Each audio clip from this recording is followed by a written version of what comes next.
Hello, friends. I am Chevee. Welcome to my shed. How are you today? How's life in your world? How's things where you are? I hope it's fantastic. Everything here is wonderful. I wanted to continue the discussion from yesterday because I realized I left a few things out, and I realized that thanks to a comment from Chris, which I'll read to you in a second. Thanks, Chris, for the love and support as always. If you missed yesterday, we talked about the importance of having a setup, and that idea came from the book Catching the Big Fish from David Lynch. And I read the passage, and it's basically the concept is when you have an idea, when you have the big idea, you need to execute on it as quickly as possible. And having a setup, for instance, a well-equipped workshop, is a way to execute an idea quickly. The moment that you have it. And I talked about having struggles lately because I've been writing stories and I've had great ideas, but I haven't had a space to do that writing. I haven't had I can't just, when the idea forms, I want to go write it. I want to do it right now. And I haven't had the setup for that yet. Working on the office over there, hopefully once that's done, I will have that set up and I will be able to just go spend some time when I have those ideas. So that's what we talked about yesterday. Chris commented on yesterday's video and said, might be worth keeping a small notepad and pencil with you to scribble ideas as they happen. Yes. And no. I used to carry a small notepad and pencil. I don't think that I have any laying around here anymore. It would have been smaller than this. This is my workshop notepad, which stays in my tool apron usually. But I used to make them. I used to make them out of printer paper that I cut, folded, usually used a cereal box or something similar, about 5 or 6 sheets folded. It turns into 20 or 24 pages in those little notebooks. I would wrap it usually in duct tape as it would start to fall apart in my pocket, but I would make it just big enough that I could put a regular size stapler and staple the seam, fold it, put it in my pocket. I think if you dig way back, there's a video of me making one of those. I used to carry those with me all the time in my back pocket, and I would write things down. But what I have learned over the years, and we just talked about this a few hundred episodes ago, I say that realizing that the past few years have been compressed in my head, and it might have been 2 years ago, I don't know. But I have a video somewhere on the channel entitled something like I Write to Forget. And that's what I realized about taking notes. For me, when I have an idea, I need to go from idea straight to finished product. If there's anything that gets in the way of that, the idea either gets shelved indefinitely or it gets muddled and it gets lost. So as an example, right here. Here I have plans for a coffee table. I'm going to be, or not a coffee table, end tables. I'm going to be building these end tables at some point in the near future. When? I have no idea. It's something that we need. The end tables that we have right now are not serving our purposes. And when we talked about it, I got really excited about these coffee tables. Now this is like the most basic 4 legs, 2 sides, a top, a drawer, super simple. And I was really excited about it because I'm going to play with some joinery techniques that I haven't necessarily played with before. I'm going to play with some design elements I haven't played with before. And that can all be really fun. And that's what makes the process exciting for me.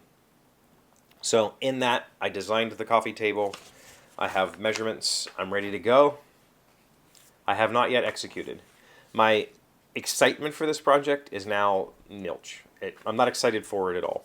I'm still very interested in making the coffee tables, and the plan is to make a prototype first that we can test and sit in our environment with it before I make it out of quality hardwood.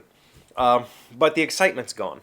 Same thing happened with M's desk. I was really excited about it, started planning it, got all that stuff done, and then it evaporated because I put it down on paper. I don't carry a notebook anymore, but I do use Google Keep. Google Keep is basically a notepad in your pocket that you can turn on checkboxes and that sort of stuff. And I have all sorts of notes in here. So let's just scroll down to the most recent thought or idea that I had. Here we go. Here's one for a board game called Bespoke. The idea is a woodworking board game, and I have a whole bunch of ideas on levels of projects such as craft/rustic, basic, advanced. Projects require time, skills, materials, money, that sort of stuff. Like I have requirements. I had a basic idea in my head. When that idea formed, there was almost a fully fledged game in my head, almost a complete product. And had I immediately sat down and created that, I would have had a prototype already, and I would have already been playing it. Instead, I took notes to get it out of my head, and I have completely forgotten about it. It is now completely gone from my head. One of the stories that's in my head right now is only in my head.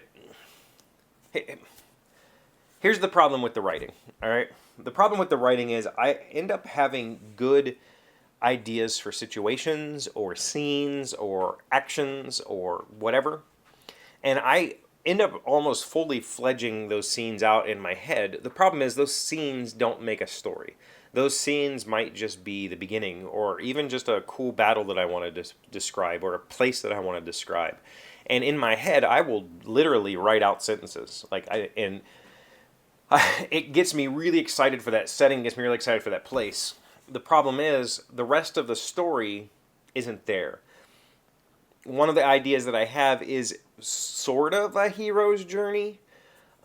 It's a character going from mundane to better, but not necessarily in the way that you're thinking. And I think it's a really exciting story. The problem is I have a really cool setup. I have a really cool initial go. And I have a couple of cool, interesting characters to back him up or back up the main character. I just don't have the rest. I have another scene that I suppose would be later in the book that could be really cool and really fun, and it would tie into the themes. But I don't have a whole story. And what I mean by that is this: in order for this story to be a story, this character has to have a reason to go on this adventure. You can't just I'm going to go do an adventure. Why, right? As most people, we don't just suddenly jump off our couches and decide to go on an adventure because somebody said something. It usually takes some sort of motivation, or what writers call stakes. There has to be some reason. And then by the end of the book or the end of the story, you realize that the character thought they were doing this adventure for one thing. It turns out that there was something else far more important. They just didn't know it yet. And that's kind of what makes a story. I don't have any of that in regards to this particular story. I have some cool scenes, I have a concept of start to finish, but I don't have the reason for this particular character to go through all of that. So if I were to start writing, particularly this opening scene, which is fully in my head, I could sit down right now and probably write a 3,000 word or 5,000 word first chapter of this idea on just this first scene that's in my head, but that doesn't make the story. And so if I write it, it just goes away. But if I don't write it, it just stays there and festers. Now, often those thoughts that stay there and fester end up wilting, just as David Lynch described in the passage that I read yesterday. Those thoughts will get so muddled that I kind of lose the focus on them. But sometimes, in particular, I could point to my game Scallywags. That game sat in my head for a whole week before I created it.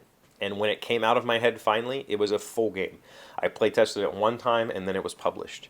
That's the sort of thing I'm talking about. I need to go from idea to fully realized thing in one step. If when we had this conversation, Em and I talked about these coffee tables or these end tables, if I had immediately come downstairs, we would already have 2 of these. They would have been done. I would have been super excited about it and just did it. But I didn't, because there was other blockers in this space, my router cabinet, all that sort of stuff that needed to happen first. So instead I wrote it down, and now all that excitement is gone. Will I build them? Yes. When will I build them? I don't know. The excitement is gone. I have to capture that excitement somehow. And unfortunately for me, writing it down means I lose not only the idea, but the excitement for the idea. It just vanishes. That's how it's always been for me. I talked in that video I'm referencing from what I think is a few months ago, where I talked about writing to forget, in I think I talked about David Lynch in that video also. He has a pretty, he talks about realizing idea or taking notes. In order to take notes, you have to take notes in such a way that when you read them in the future, you can fully realize the entire concept that you had originally realized. You can fully feel and experience that idea just as you did then, so that you can be just as excited about it. I've never figured out how to do that. I've never figured out how to take notes with that detail other than completely doing the thing, right? So, do I take notes? I do. They're right here in my pocket now. I just sometimes choose not to and let things churn for a little while. I'm hoping this story comes out of my head at some point. I really think it's an interesting concept. In the meantime, I've written other things and immediately deleted them. Maybe I'll let somebody read some of those at some point in the future. If you're interested in reading garbage that has fallen out of my head and is completely unedited, let me know. I might share it with you. Thanks for being here as always. Thank you for liking, commenting, subscribing, being amazing friends, wonderful people. I really appreciate you, and I'll see you again tomorrow. Today's word you should notice sounds smart is Luddite. It is a noun meaning a person who refuses to use or embrace modern technology. We would not stop calling Annabelle a Luddite until she finally got herself a Vertu cell phone like the rest of us. Luddite, L-U-D-D-I-T-E. That's interesting because it has taken me a long time to take notes in my phone, because when it comes to writing, I am very much a Luddite. I used to write on a typewriter, and I prefer writing on a typewriter than I do a computer, but the convenience of the computer, it's just nice.